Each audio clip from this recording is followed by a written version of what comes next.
A special thank you to each of our subscribers who make this channel possible. Here's today's story. In a significant development in the ongoing conflict in Ukraine, delegations from the United States and Ukraine have reported substantial progress during their negotiations in Berlin. American Special Presidential Envoy Steve Witkoff announced that the discussions have centered around a 20-point peace plan, economic agendas, and other critical issues. The talks, which commenced on December 14th, took place at the Federal Chancellor's office and included key figures such as Ukrainian President Volodymyr Zelensky, Security Council Secretary Rustem Umerov, and Chief of the Ukrainian Army General Staff Andrei Natov. The U.S. delegation was represented by Witkoff and businessman Jared Kushner, who is also the son-in-law of former President Donald Trump. Witkoff took to social media to express optimism about the negotiations, stating, "A lot of progress was made, and they will meet again tomorrow morning." The discussions resumed on Monday morning after a lengthy 5-hour meeting the previous day, which also included German Chancellor Friedrich Merz. During the talks, President Zelensky indicated a willingness to abandon Ukraine's aspirations to join NATO in exchange for robust security guarantees, acknowledging that some partners in the US and Europe were not in favor of NATO membership for Ukraine.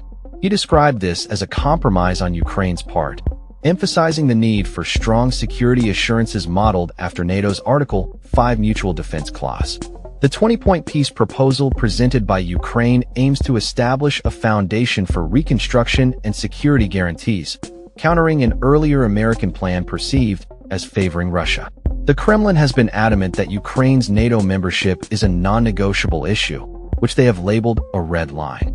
Moscow has consistently demanded that Ukraine's ambitions for NATO membership be permanently shelved. Zelensky addressed the sensitive issue of sovereignty over the eastern Donbass region, which is largely under Russian control. He expressed openness to freezing the conflict along the current front line, but insisted that Ukrainian troops would not withdraw from areas they still hold unless Russian forces did the same.